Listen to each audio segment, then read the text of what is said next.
Skidoo has a soft stop. A soft stop is it might just hurt your performance a little bit. There's no light on the dash that tells you it's happening, but you may not be getting maximum performance. A hard stop is it shuts everything down pretty fast. It won't necessarily kill the motor, but it'll shut it down to 6,000 RPM, at which point in time you either A, have to shut the machine off, let it sit, and restart it for 10 seconds. If it's hard enough on the Skidoo, you have to take it to the dealer and they have to clear the code. It will not run right until you do that. ArcticCat is actually a fairly simple and very effective system. It just flashes a light on the dash and tells you got detonation. And if it's hard enough, it hits your hard stop, you got to turn it off and restart it, and you go again. It's very simple. It's actually quite effective. When we tune, sometimes we'll actually tune and try to find that hard stop just so we know where we're at. Manufacturers from year to year will change that threshold. 2008 Polaris 800 had a pretty high threshold. 2009 it got a little lower. 2010 it got a little lower yet. And what they're trying to do there is increase engine life, and they're using the detonation sensor to control that. Okay. Unfortunately for us as a consumer, we usually can't tell if the detonation sensor is pulling timing or adding fuel. So we're assuming that we have maximum performance, but we don't necessarily know until we hit that hard stop. Water temperature sensor. They're doing a couple of things with the water temperature sensor. Again, this is a 0 to 5 volt sensor, 2-wire system. They can control, they can put a warm-up mode. So what the ECU will do is it'll look for a certain temperature before it'll go to full timing and fueling, usually 100 degrees. I think a couple of the Skidoos are actually 80 degrees, if I remember right. A couple of the Polarises are 100, 110, 120. So that's one thing they can do with the water temperature sensor, and that keeps us as consumers from pulling out of the trailer and going hammer down and cold season the thing, because it won't allow you to do that. It's gonna dump too much fuel, and it's gonna pull a little bit of timing, and it's just flat out not gonna allow you to run to the full potential. So that's one of the things they can do with water temperature sensor. The other thing they can do is keep you from overheating. If you're running down a hard-packed trail on a mountain sled with no ice scratchers and that water temp gets up to 195 or 210 degrees, you're pushing your luck. They can put a couple of soft stops and even a hard stop in there as well. Soft stop at 195, pulls 2 degrees of timing, kind of slows you down, you lose some power, won't let you run it so hard. 205 or 210, whatever the OEM decides they want to set it at, they can put another soft stop, or they can put a hard stop to where down to 6,000 RPM you go and you can't move. Manifold absolute pressure sensor, or a MAP sensor.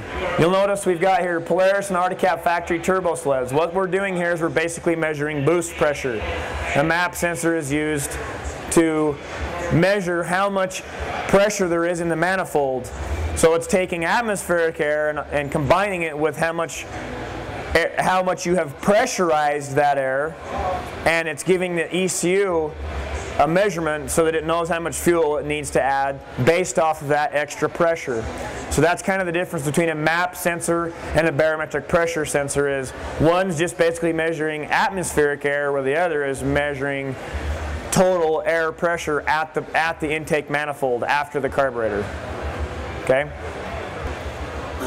Inside the ECU are several maps. There's maps, and those maps are what is how the ECU knows how much fuel or how much it should tell the injector how much fuel it should squirt.